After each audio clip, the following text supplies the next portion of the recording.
some of Britta Curl's career accomplishments. State champion with the Bismarck Blizzard, national champion at Wisconsin, and a world champion with Team USA. Now for the first time, Britta gears up for her first playoff run as a professional hockey player with the Minnesota Frost.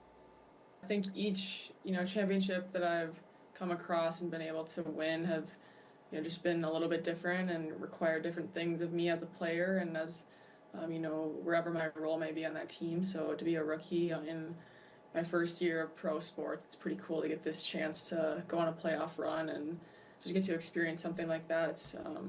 It's pretty cool to think about. Like being a kid, I never would have thought this would be something possible for me. So it's pretty cool. Curl finished her first regular season as a pro with a bang. She finished second among PWHL rookies in goals and third in points. The Frost will face the Toronto Scepters in the first round of the PWHL playoffs. Game 1 is in Toronto on Wednesday. The temperature isn't the only thing heating up. Legacy Track had a good weekend at the Howard Wood Relays. Sabres runner Zayden Horn took home a couple of golds from Sioux Falls. Legacy's runners are building momentum heading into the final month of the season. It's definitely pretty exciting. I'm very grateful to have the opportunity to be able to do that. Crossing the finish line, it's kind of just a shock at first that, I'm the one that was able to win it, and it's just really exciting, honestly.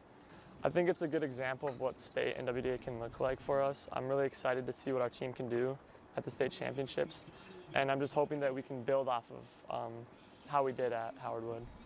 Horn's 10.66 mark at Howard Wood is about 0.3 of a second shy of the state record 10.37, which Horn set back in April. UMRA baseball is going to the NSIC tournaments. Their performance in their final weekend was just enough for the Marauders to get into the tourney as an 8 seed. I think you feel good about going into the tournament with, our bullpen bouncing back today. Either way, it's tournament time. We feel really, really good with our frontline starters. So, I feel like we'll go let it rip and see what happens. It's going to be, one of the more offensive conference tournaments that, we've seen. And the key is pitching depth. And if our bullpen guys can come out and perform like they did today, I think, we put ourselves in a good situation. I think we're pretty confident. We came out playing some pretty good ball, started to hit it around, and the pitchers came in, doing their job. I think we're in a good spot. P. Gores finished his regular season as the conference leader in home runs with 18. The Marauders will face the 1 seed Minnesota State Mankato on Wednesday at the Birdcage in Sioux Falls.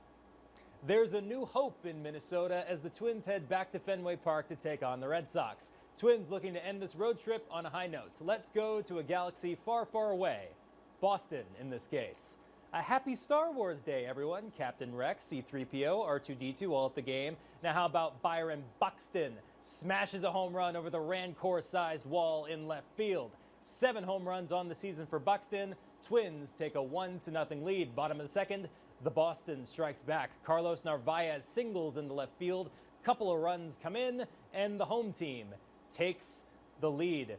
Up next in the top of the 7th, return of the Ryan Jeffers to the plate. He hits one off the monster in left field. 2 runs come in, and this game is tied. Now Harrison Bader in the 8th. This one goes off the monster as well. The green monster is green as the forest moon of Endor. Carlos Correa comes in to score. Twins get the win over the Red Sox, 5-4.